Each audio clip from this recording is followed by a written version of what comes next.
guys, it's Kelly. Mari and I are back with another challenge today, and this week we are focusing on telling a story.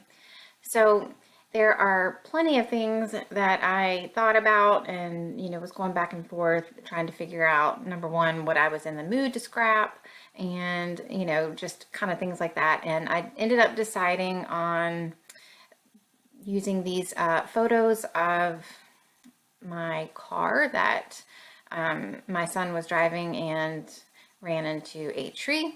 And then the second one is a photo of the repair bill. So anyway, my son is 16 and doesn't have his driver's license quite yet and can't figure out why he doesn't have his driver's license just yet. But I am sure that everybody else can. Unfortunately, I was in the car with him when this happened, and so the journaling is going to be about how,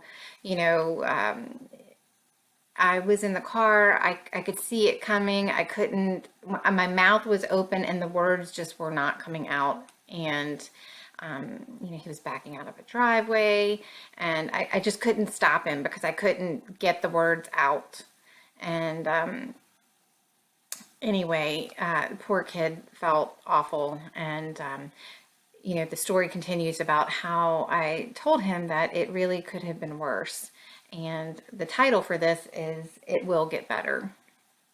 And when I was talking to him, I told him all the numerous ways that it really could have been worse, and the good things were it was on private property and it was in a driveway and that no other vehicles were involved and no person was injured.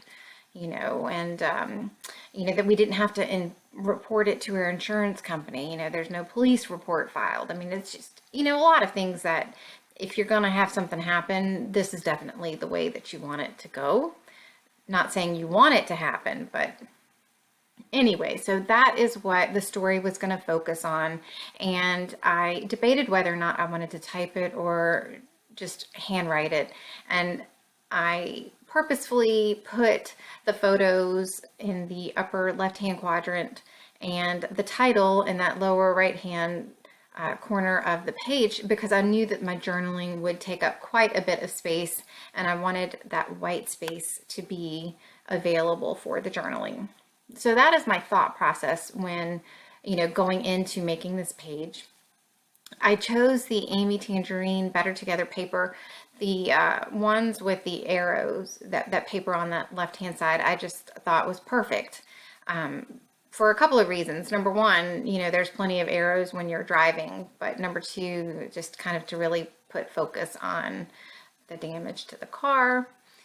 So anyway, I liked it. It was a little bit, Amy Tangerine has some great papers and embellishments and stickers for things that have a little bit of a sarcastic feel as well, I think. And, if you've been a viewer of my channel, then maybe about a year ago, he busted his phone and I used Amy Tangerine products with that. And it was great because, the sarcastic feel for some of her things just really works well. And if you have teenagers, you totally get that and understand where I'm coming from with this. So I'm looking through, and when I'm looking through the stickers, I'm trying to focus on things that are either the blue, yellow, green, black, that kind of feel. And the sticker that I just pulled out says, "That's a good story." And immediately I thought, well, it's not really a good story. So what I'm going to do is use the black little circle words or circle letters that are also in the book, and I'm going to spell out "not" and just put that on top of the sticker. So it may not read correctly, but when somebody's looking at it, I'm sure that they get that it's supposed to read "That's not a good story," or something similar to that. I didn't have an arrow to direct the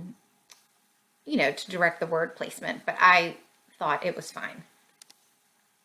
So that green and yellow plaid paper is one of my favorites, and I wanted to just highlight the damage to the car a little bit more, so that was why I stuck it behind that photo.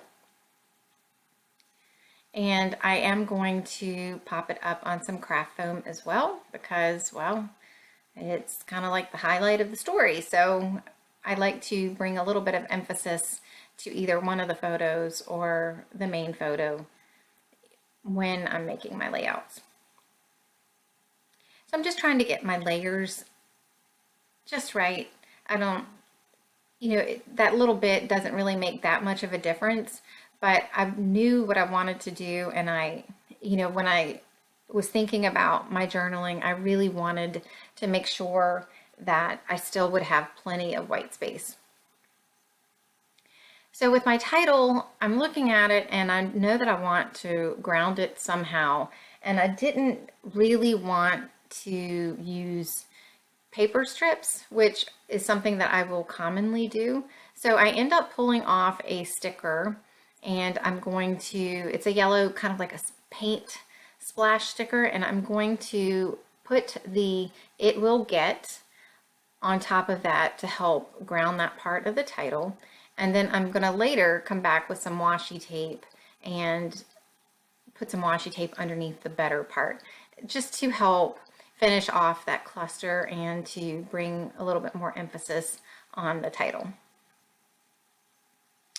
So sometimes these layouts for me are some of my favorite layouts to make because it's real life, and we all know that real life is not necessarily pretty, and real life is not necessarily how you want it or how you envision it.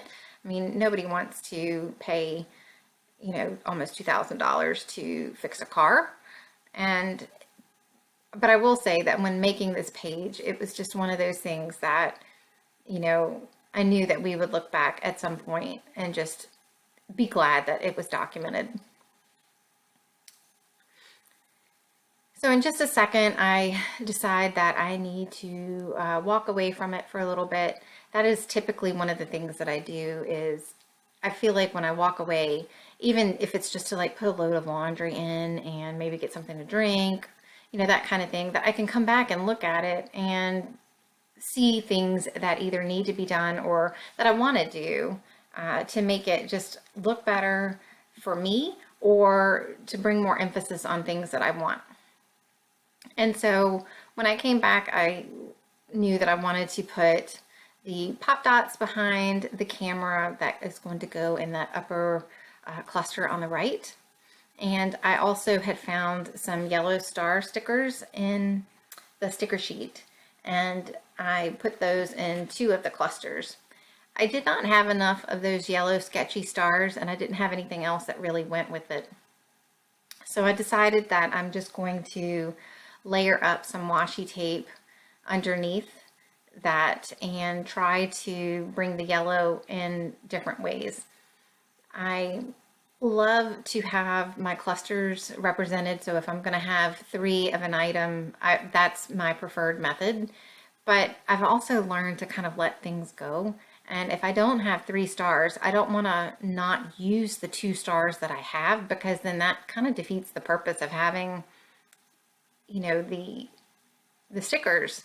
And so I'm going to put this 2 stars in the top and then just bring the yellow down with some washi and then that sticker.